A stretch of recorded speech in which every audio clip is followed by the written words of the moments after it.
Bienvenidos a Una Pausa en el Camino, un programa dedicado al estudio diario de las Sagradas Escrituras, con una aplicación práctica a nuestras vidas. Hola, mi nombre es Julio Rico, de la iglesia de Montclair, en California. Pero antes de iniciar, pidamos la bendición de Dios, Padre Eterno.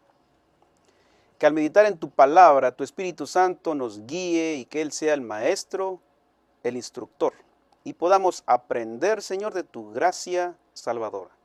En el nombre de tu Hijo amado, nuestro Señor Jesús, te pedimos. Amén.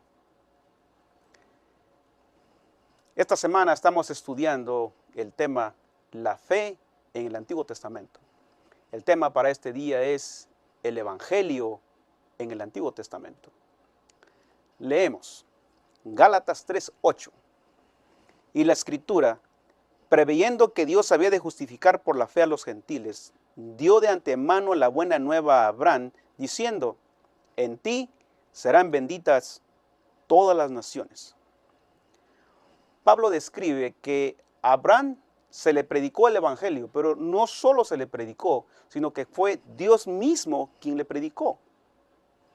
Ahora, ¿en qué momento Dios le dio las buenas nuevas a Abraham? Y si Dios fue el que le dio las buenas nuevas, podemos entonces creer y aceptar que ese es el Evangelio verdadero. Pablo cita de Génesis capítulo 12, versículos 1 al 3, cuando él habla del pacto que Dios había hecho con Abraham. Leamos de Génesis capítulo 12, versículos 1 al 3. Jehová había dicho a Abraham: vete de tu tierra, de tu parentela y de la casa de tu padre, a la tierra que te mostraré.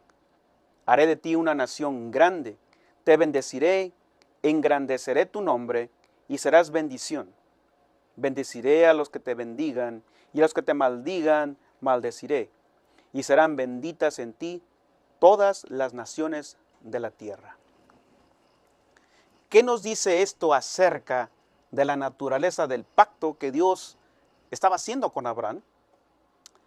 Más adelante, en los pasajes de Gálatas capítulo 3, versículo 17, nos dice que el carácter del pacto que Dios estaba haciendo con Abraham era de tal manera que nada ni nadie podrían anularlo.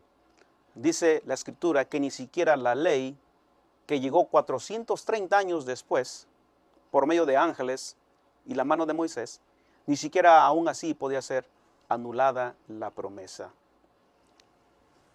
La base del pacto de Dios con Abraham se centraba en las promesas que Dios le hizo. Las promesas de Dios a Abraham son increíblemente buenas. ¿Por qué? Porque son unilaterales. ¿Qué quiere decir eso? Quiere decir que quien prometió fue Dios. Si nosotros leemos el pasaje nuevamente, nos daremos cuenta que Abraham no prometió nada. Todas las promesas las hizo Dios mismo. Por lo general, nosotros, los seres humanos, y la gran mayoría, prometemos servir a Dios siempre a cambio de algo. Le decimos: Señor, si tú haces esto en mi vida, yo te prometo que voy a hacerlo, que voy a ir más a la iglesia, tal vez, o que voy a hacer algo. Bueno, eso en la Biblia se le llama, en Gálatas especialmente, se le llama legalismo.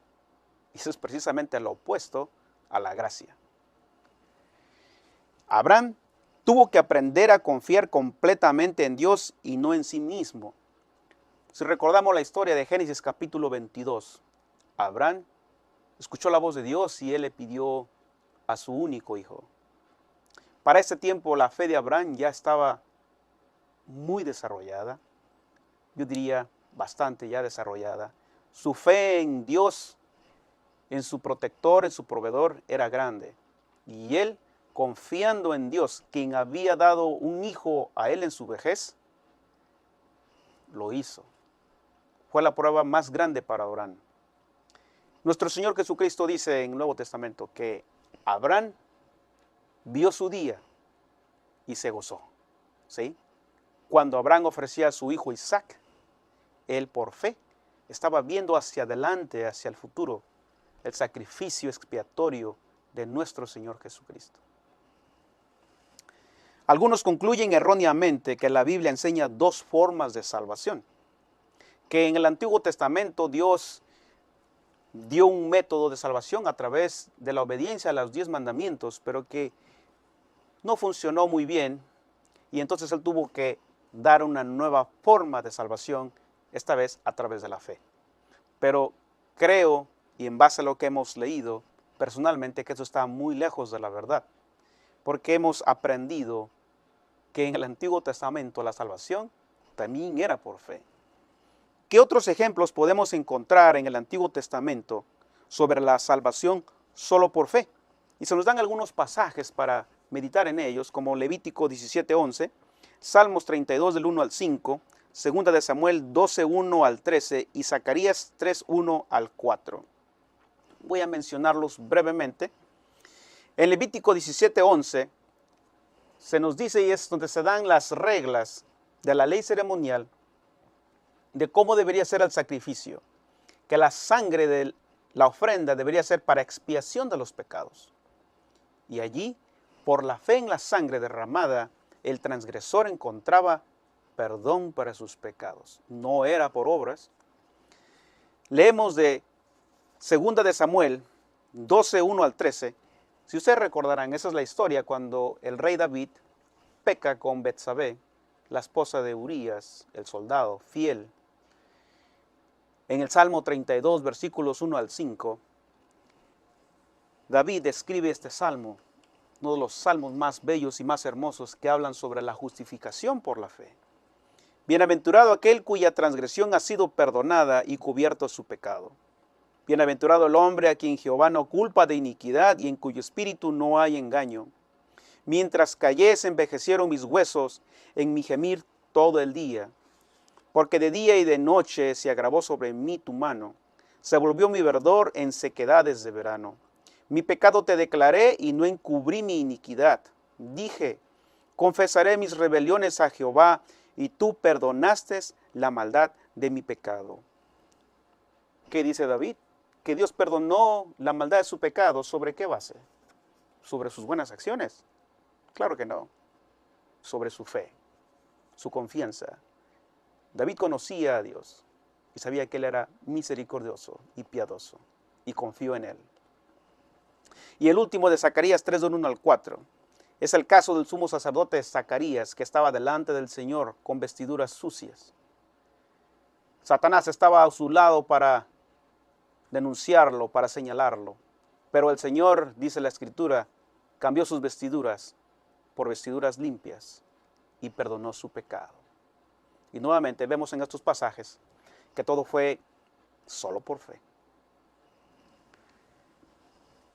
A menudo escuchamos la frase, gracia barata.